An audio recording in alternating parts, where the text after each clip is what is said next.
même des questions assez directes à vous poser. Eh bien, c'est très bien. Salut, Bonjour Pierre. Monsieur Lassalle, bonjour Boris. Tout d'abord, je souhaitais vous rendre hommage et vous remercier en fait pour le bien que vous faites à cette campagne qui en a déçu plus d'un et à la politique en général. Alors, à première vue, tout nous oppose. Vous êtes fils de berger pyrénéen, je suis fils de cadre parisien. Vous êtes le garant, l'incarnation d'une ruralité qui est malheureusement vieillissante. Et moi, j'essaye de défendre plutôt les jeunes et le numérique. Vous avez travaillé dans les champs, j'étudie à Saint-Germain-des-Prés. Mais pourtant, il y a des choses beaucoup plus importantes, beaucoup plus fortes qui nous rassemblent. C'est l'amour inconditionnel pour la France. Notre attachement au Sud-Ouest et à ses valeurs que sont la convivialité, le rugby, le partage. Parce qu'avant d'être un vulgaire parisien, j'étais avant tout un fier Gersois d'origine et de cœur. Et bien sûr, la volonté de redonner toute sa grandeur à la France et à chaque jeune de notre pays une chance de réussir. Alors, je suis le président d'un modeste parti qui s'appelle Allons Enfants, mais qui a la particularité... Qui a la particularité d'être composé uniquement de jeunes et qui présentera pour la première fois en France 65 candidats de moins de 25 ans aux élections législatives. Bien ou pas? Ah, c'est très bien. Ça s'applaudit, hein? Parce que alors, vous avez été élu très jeune aussi, mais aujourd'hui, les jeunes Français représentent 15 millions de personnes et pourtant peu ou pas du tout nous représentent, que ce soit à l'Assemblée nationale ou même dans les conseils municipaux ou autres. Aujourd'hui, quand on est jeune et qu'on veut faire de la politique, généralement, on est un peu des alibis, des faire-valoir. Alors on devient les jeunes avec Macron, les jeunes avec Fillon, les jeunes avec Marine. Comme si on n'avait pas la légitimité d'avoir notre voix au chapitre. Et ça, je trouve ça dommage. Et donc, du coup, nous, il y a quelques semaines, on a lancé notre vieillesse de parti. Les aînés avec Allons Enfants, qui rassemblent tous nos soutiens de plus de 25 ans, pour que pour une fois, ça soit pas les jeunes qui aident les vieux à se faire élire, mais les plus âgés qui aident les plus jeunes à justement rentrer dans les instances politiques décisionnelles. Et donc du coup, ma question, c'est plus une demande. Est-ce que dans l'éventualité très peu probable dans laquelle vous ne gagnerez pas l'élection présidentielle, vous accepteriez tout simplement de devenir le président d'honneur des aînés avec Allons Enfants? Wow. Pour que, voilà, parce que les décisions que nous prenons aujourd'hui, les jeunes, ce sont les jeunes qui vont les subir encore dans 30 ans. Et donc, ça me paraîtrait normal que nous ayons aussi notre voix au C'est une chapitre. belle proposition, ça. Je peux faire les deux. Je vais faire les deux. Et je ferai les deux si vous m'y invitez. Parce qu'avoir aussi comme parrain un président de la République, c'est pas totalement idiot ni inutile. Ça peut servir et ça peut ouvrir des perspectives pour le développement du parti, tout en gardant l'indépendance à laquelle nul ne vous détournera jamais. Il ne faut jamais se détourner de son indépendance d'esprit. En tout cas, bravo, parce que je trouve que vous représentez très bien ce parti. L'idée de présenter des candidats très jeunes est une très très bonne idée. Et surtout, si je peux me permettre de donner un conseil, ne demandez d'autorisation à personne si vous avez envie de faire de la politique. Parce qu'on vous trouvera toutes les bonnes raisons pour vous en dissuader. Ou alors vous serez obligé de faire tapisserie, aller toucher des genoux, aller tisser les mains. Vous êtes assez Non. insaisissable parce que vous avez été affilié à l'UDF et puis au MoDem, puis vous avez claqué la porte, vous avez voté pour Sarkozy en 2012. Enfin, vous êtes assez insaisissable. Vous positionnez où, vous, exactement, Jean Lassalle? Est-ce que vous vous réclamez de De Gaulle, par exemple, que vous avez cité plusieurs fois? Oui, je trouve que c'est quand même le personnage de la politique française dans lequel je me retrouve le mieux. Papa était gaulliste d'ailleurs, de résistance. Mais du côté de maman, ils étaient tous communistes. Donc vous voyez, c'était... Ah ça, vous n'avez jamais été communiste. Mais je n'en suis pas très loin quand même, à certains égards. J'ai parrainé Poutou. Oui, il fallait le faire. Ça n'a pas été très bien compris. Et lui, il vous a parrainé? Ah bah non, lui, il n'est pas élu. Non, il n'est pas élu. mais je suis parrainé Poutou parce que je l'ai vu défendant l'usine Ford à Blanquefort. Ouais. Il m'avait demandé d'aller lui donner un coup d'œil. J'avais d'ailleurs été très touché qu'il le fasse. Et j'ai vu cet homme défendre cette entreprise pendant 6 mois sans un sou. Alors qu'il avait 2 enfants en bas âge, une femme. Il ne s'est jamais plaint. Moi, je lui ai proposé, même certainement, je lui ai dit, écoute, je n'en ai pas beaucoup non plus. Ça fait drôle de dire ça d'un député, mais je les dépasse très facilement. Eh bien, il n'a jamais voulu. Et je me suis dit, un mec qui est capable de faire ça, et un mec qui est capable Vous de avez faire parrainé ça. l'homme, vous n'avez pas parrainé le programme, évidemment. Non, mais encore que dans le programme, bon, c'est différent.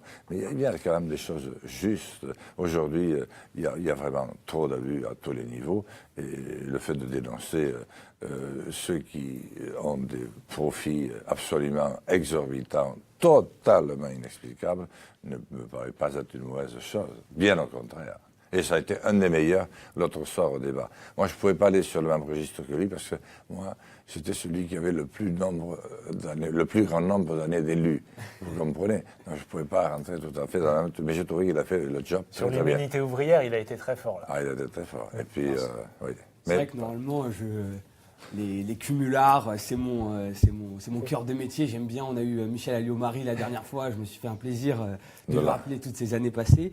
Mais bon, du coup, moi, je vous aime beaucoup. Alors, j'ai pas du tout envie d'aller sur ce terrain. Et plutôt, voilà, je suis arrivé avec un message et je pense que c'est extrêmement important aujourd'hui que les générations travaillent ensemble. Vous êtes une génération qui n'est pas la mienne, comme vous l'imaginez, et j'apporte énormément d'importance, j'accorde énormément d'importance aux idées, et je me suis fait un plaisir de lire votre programme. Une toute petite remarque sur les 5749 mots que compte très exactement votre programme. Tu les as comptés? Aujourd'hui, avec les outils numériques, Oui, d'accord, c'est ça, je me disais, comment il a fait ça? il y a 0 fois le mot digital et une seule fois le mot numérique. Alors quand on est président de la République, et comme dans beaucoup de choses dans la vie, on n'est jamais tout seul. C'est aussi la politique est un sport d'équipe comme le rugby. Donc du coup, vous allez devoir composer un ministère, vous allez devoir composer une majorité à l'Assemblée. C'est quoi votre engagement, vous, pour aller sur ces thèmes, pour être performant sur ces thèmes qui sont des thèmes d'avenir? Et justement, vous avez vos forces, voilà, sur la ruralité, sur les relations internationales aussi, voilà, sur des sujets sur lesquels vous n'êtes pas du tout. C'est quoi votre plan justement pour tacler ces sujets qui sont si importants aujourd'hui et qui vont devenir indispensables demain? Alors, tout d'abord, mes excuses sur le digital, le numérique. Je pense que cela vient du fait, ça va vous étonner, et pas forcément plaider en ma faveur, mais il faut tout dire. Je ne sais pas me servir de l'ordinateur, honnêtement. Et d'ailleurs, ça me pose énormément de problèmes pour écrire Ça mes nous livres. étonne qu'à moitié, hein, Jean. Hein. Ah bon. Mais, Venant de vous. vous voyez, avant, jusqu'à une vingtaine d'années, j'arrivais encore à me le relire quand j'écrivais.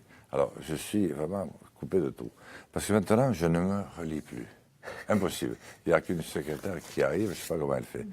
Et je tape sur un clavier à la vitesse d'un gendarme des années 60.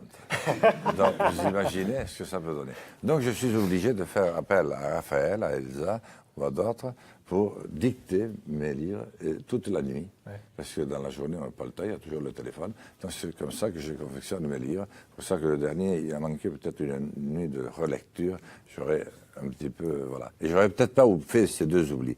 Donc, ça ne me vient pas spontanément à l'esprit. Par contre, sur le fond de votre question, je veux relancer immédiatement la recherche fondamentale, qui est quasiment perdue de vue en France. Je veux relancer la recherche appliquée. Et pour cela, il me faudra les meilleurs sur le plan digital et il me faudra les meilleurs sur le plan de l'informatique, c'est sûr. Et c'est là que je vais trouver la jeunesse. Une jeunesse à laquelle nous n'avons pas donné rendez-vous. Une jeunesse à laquelle nous n'avons pas préparé. Alors que vous serez aux manettes, je l'espère de tout mon cœur, dans 15 ans. Et j'espère que vous serez plus courageux que nous ne l'avons été au cours de ces 20 dernières années. Parce que nous avons passé beaucoup plus de temps à renoncer qu'à créer et qu'à inventer. Et comme tu l'as dit, Pierre, un président, c'est pas un spécialiste, c'est un chef d'équipe d'abord. Voilà, mais moi, la réponse me satisfait. Et voilà, si vous vous engagez, ce que vous venez de faire, voilà, à mettre des gens compétents et donc du coup des gens jeunes aussi, parce qu'aujourd'hui, qui change le monde, qui innove, qui sont les entrepreneurs, quels âges ils ont. Quand on voit Mark Zuckerberg avec Facebook, quand on voit Larry Page, quand on voit Marjolaine Grondin avec Jam, pour un exemple plus français, ce sont des jeunes qui ont moins de 25 ans. Et je pense que c'est important que vous les intégriez. Toi, t'es comme Cédric, tu as trouvé ton job dans l'équipe de la salle à l'Élysée. Il y a de la place. Déjà, parce que, mais, c'est pas pour ça que je suis là. Mais Elsa pourrait le dire. Mais nous sommes une équipe, je ne sais pas, mais la moyenne d'âge n'a pas 30 ans. Et les jeunes sont étonnants. Savez-vous que ça n'a rien à voir et ça ramène à un aspect des choses totalement différent. J'avais été très frappé pour un fait qui vous apparaîtra très lointainement historique pour ce qui vous concerne.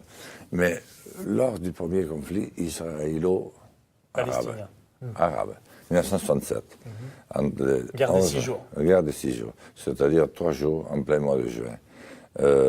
6 jours, oui, c'est ça. Eh bien, la moyenne d'âge des pilotes israéliens était de 17 ans. En face, ils avaient les MiG les plus modernes du monde.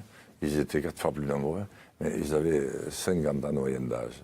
Donc, voyez-vous, la jeunesse a quand même des capacités. Et lorsque vous mettez un avion de cette nature entre les mains d'un jeune, il fait des choses qu'on ne fait pas forcément à 50 ans. Donc, moi, je pense, toute ma vie, j'ai eu la chance d'entourer par des jeunes de toutes les écoles. J'ai encore beaucoup de stagiaires, j'en ai partout. C'est ceux qui m'ont le plus permis de progresser, parce que je me souviens que moi, c'est un des éléments qui m'a fait le plus souffrir. À part mon père et une ou deux autres personnes dans ma vie, bien, pratiquement, je n'ai eu personne qui m'a dit, tiens, petit, viens, ça pourrait être intéressant que tu viennes avec moi. Et je m'étais juré que si un jour j'avais cette chance, eh bien, je dirais, écoute, si ça t'intéresse, voilà ce que je fais. Tout est ouvert ici, tu fais comme chez toi, aide-moi, et tout ce que tu feras, je n'aurai pas à le faire moi. La main tendue de Jean Lassalle à la jeunesse. Restez assis une seconde, Jean. Merci beaucoup d'avoir trouvé le temps de vous arrêter sur le plateau des Enfants de la Politique. On sait que vous allez faire une sieste là tout de suite pour préparer activement le débat de ce soir qui va être coriace puisque c'est le dernier avant le premier tour. On vous souhaite vraiment toutes les réussites possibles. On vous adore ici. Les Enfants de la Politique, c'est terminé. On vous retrouve très vite avec une autre personnalité politique de premier plan.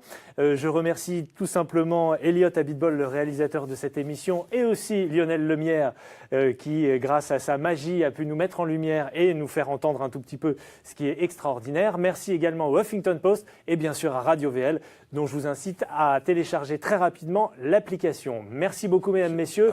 Avant de clôturer. Allez-y. Oui, je voudrais vous remercier. Non, avant, parce que le mot de la fin, le tout dernier vous appartient. Mais je suis bluffé.